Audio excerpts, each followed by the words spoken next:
Welcome दोस्तों, आज 12 जनवरी 2023 गुरुवार का दिन हो गया है। और वैसे भी आपको बता दें, देश और दुनिया के इतिहास में 12 जनवरी की तारीख बहुत ही ज्यादा महत्वपूर्ण है। और आज ही के दिन स्वामी विवेकानंद जी का 1863 में जन्म हुआ था। आप सभी दोस्तों और मित्रों को हमारी टीम की ओर से हैप्पी नेशनल यूथ डे, राष्ट्रीय युवा दिवस 2023 की शुभकामनाएं। भारत के अध्यात्म गुरु स्वामी विवेकानंद जी की जयंती आज 12 जनवरी को मनाई जा रही है और आज के दिन को देश में राष्ट्रीय युवा दिवस के तौर पर भी मनाया जाता है। स्वामी विवेकानंद का जीवन हर किसी के लिए आदर्श है।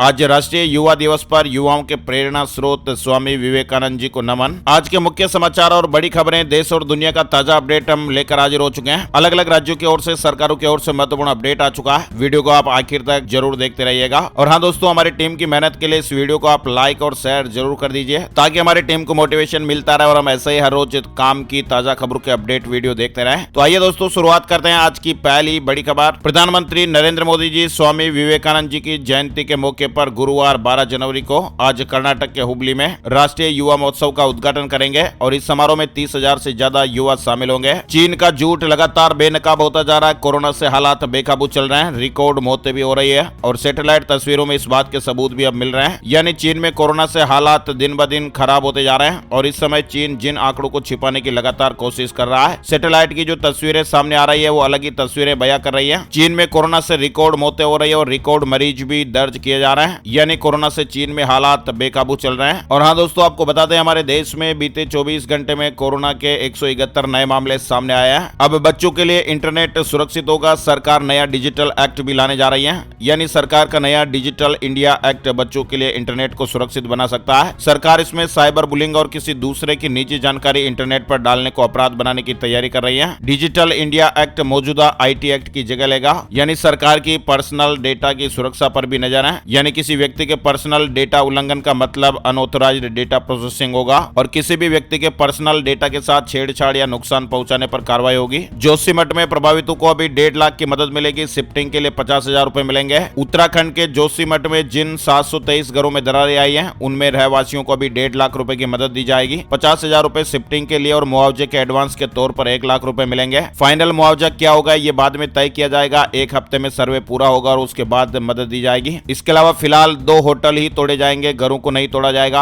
आपको बता दें, सीएम पुष्कर सिंह धामी ने भू दसाव प्रभावित जोशीमठ का जायजा लिया और अंतरिम सहायता की घोषणा की है। जोशीमठ के बाद अब टिहरी, गढ़वाल और चंबा में भी खतरा मंडराया है। दरकने लगे कई मकान, इस तरह की खबरें भी आ रही हैं। उत्तराखंड के जोशीमठ के बाद अब कई जिलों से भी इमारतों में मोटी दरारें पड़ने की खबरें आ रही हैं। यानी टिहरी जिले के चंबा में मकानों और भवनों में दरारें आई है और यहाँ पर 20 से 30 मकानों की दीवारों में दरारें पड़ चुकी है। कुछ जगहों पर जमीन भी धंसने की खबर है। इससे पहले कर्णप्रयाग में भी मकानों में दरारें आई है। ऑनलाइन शॉपिंग करने वालों के लिए 2 बड़ी खुशखबर आ चुकी है। फ्लिपकार्ट और अमेजन से जुड़ा हुआ अपडेट है। फ्लिपकार्ट ने सेल का ऐलान कर दिया है। फ्लिपकार्ट सेल 15 जनवरी से शुरू हो रही है और 20 जनवरी तक चलेगी। और इसके अलावा अमेजन की ओर से भी ग्रेट रिपब्लिक डे सेल आ रही है। 17 जनवरी से इसकी शुरुआत हो जाएगी और ऑफर्स की बारिश होने वाली है। तो अगर आप भी ऑनलाइन सामान वगैरह परचेज करने के बारे में प्लान कर रहे हैं तो इन ऑफर्स का आप जरूर ध्यान रखें। अमेजन पर 17 जनवरी से ऑफर चलेगा और फ्लिपकार्ट पर 15 जनवरी से ऑफर्स की शुरुआत हो जाएगी। खबर है कि इन 10 देशों में रहने वाले भारतीय अब UPI के जरिए पेमेंट कर सकेंगे और ये देश हैं Singapore, America, Australia, Canada, Hong Kong, Oman, Qatar, Saudi Arab, संयुक्त अरब अमीरात और ब्रिटेन शामिल हैं। अन्य देशों में रह रहे भारतीय भी जल्द ही अपने इंटरनेशनल मोबाइल नंबर के जरिए यूनिफाइड पेमेंट का उपयोग करने में सक्षम हो जाएंगे। 10 देशों में रह रहे NRIs अपने भारत के फोन नंबर पर निर्भर हुए बगैर लेन देन के लिए UPI सेवाओं का उपयोग कर सकते हैं। दिल्ली हाईकोर्ट ने बड़ा फैसला सुनाया है। CAPF को पुरानी पेंशन मिलेगी। अदालत ने कहा कि ये भारत के सशस्त्र बल हैं। केंद्रीय अर्धसैनिक बलों में पुरानी पेंशन व्यवस्था लागू करने को लेकर दिल्ली हाईकोर्ट ने यह बड़ा फैसला दिया है। श्रीनिवास शर्मा बनाम भारत सरकार केस में अदालत ने केंद्रीय अर्धसैनिक बलों को भारत संघ के सशस्त्र बल माना है। और हाँ दोस्तों, आपको बता दें, दिल्ली में ऑटो टैक्सी फेयर से जुड़ा अपडेट भी आया है। दिल्ली में ऑटो टैक्सी का जो सफर है वो महंगा हो गया है। नए साल पर दिवाली वासियों को यह झटका लगेगा।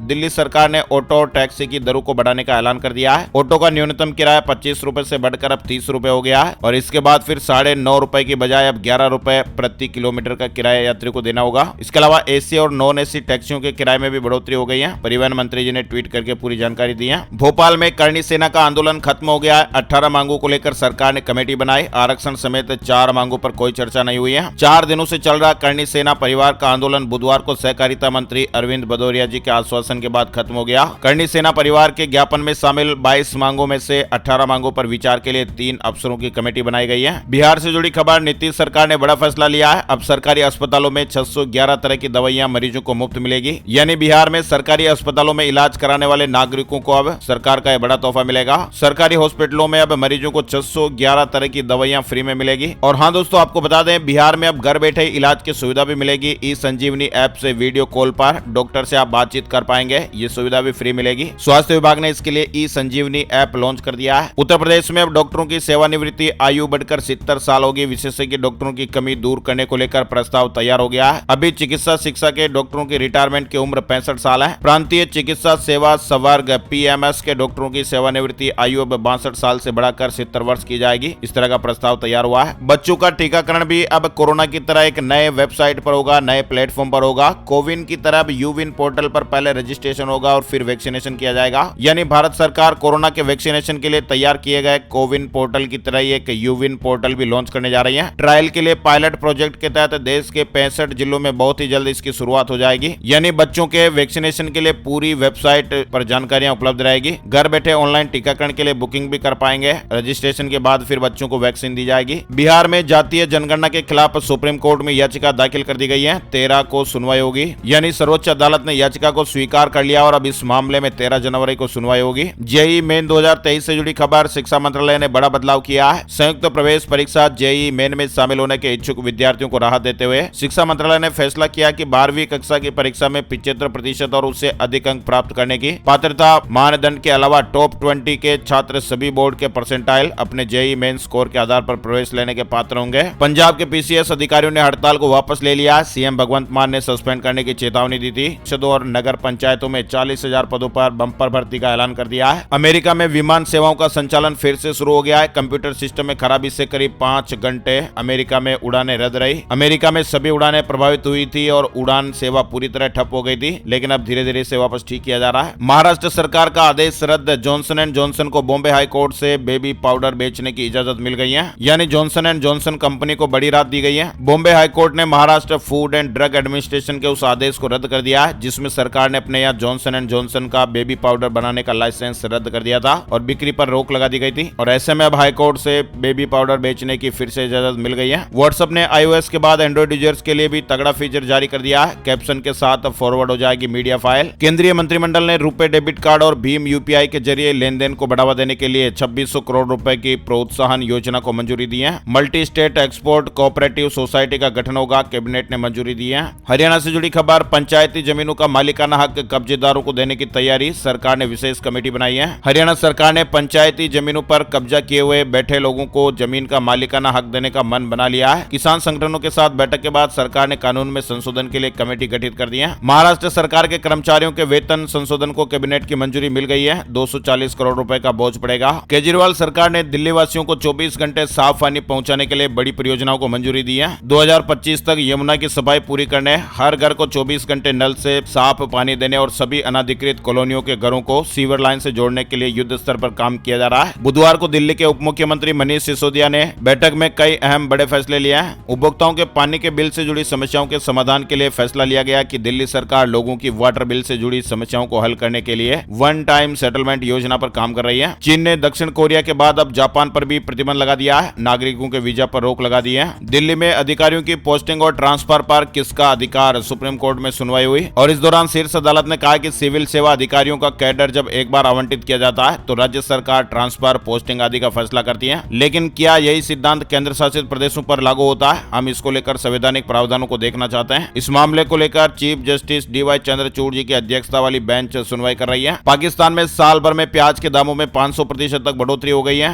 खाने पीने की कई महत्वपूर्ण जरूरी चीजें भी महंगी हैं। महंगाई से आम जनता को बड़ा झटका लग रहा है। हरियाणा बोर्ड मैट्रिक और इंटर की परीक्षा डेट शीट जारी हो गई है। 10वीं और 12वीं का परीक्षा कार्यक्रम हरियाणा के लिए जारी हो गया है। राजस्थान में लेक्चरर और असिस्टेंट टीचर के पद पर नौकरी की इच्छा रखने वालों के लिए राहत की खबर आई है। राजस्थान स्टेट एलिजिबिलिटी टेस्ट यानी राजस्थान सेट के लिए नोटिफिकेशन जारी हो गया है। उत्तर प्रदेश रोडवेज की बसें साफ सुथरी दिखाई देगी। सुरक्षित और साफ सुथरा यात्रियों का सफर होगा। नई व्यवस्थाएं होने जा रही है। हॉकी वर्ल्ड कप का आगाज हो गया है। ओपनिंग सेरेमनी 2.5 घंटे चली है। कटक के बाराबती स्टेडियम में में मेंस हॉकी वर्ल्ड कप की ओपनिंग सेरेमनी करीब 2.5 घंटे तक चली। राजस्थान को लेकर अपडेट है। 66वीं राज्य स्तरीय उच्च माध्यमिक एथलेटिक्स प्रतियोगिता 33 जिलों की 46 टीमें भाग ले रही हैं। हिमाचल प्रदेश कैबिनेट की पहली बैठक तय हो गई है। सीएम ने 13 जनवरी को मीटिंग बुलाई है। ओपीएस बहाली पर भी मुहर लग सकती है। सुक्खू सरकार की यह पहली कैबिनेट बैठक है और इसमें कई महत्वपूर्ण बड़े फैसले हो सकते हैं। हिमाचल प्रदेश में कैबिनेट मंत्रियों को विभागों का आवंटन भी हो गया है। राज्य मंत्रिमंडल का विस्तार करने के 4 दिन बाद ही मुख्यमंत्री सुखविंदर सिंह सुक्खू ने बुधवार रात करीब 9:30 बजे विभागों का बंटवारा कर दिया।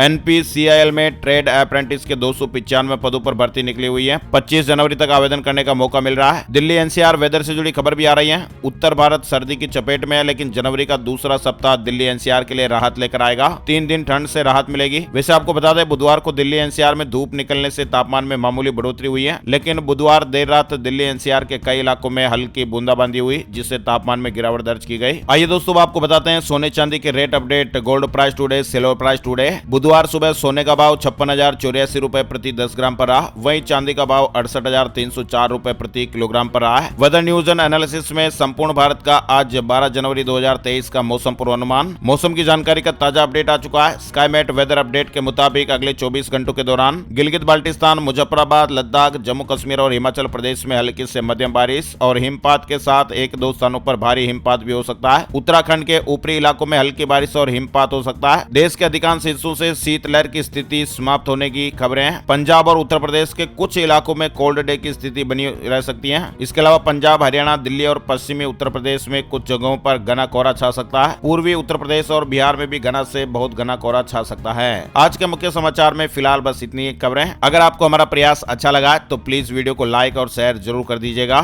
Thank you, take care, good bye, जय हिंद, जय भारत, वंदे मातरम।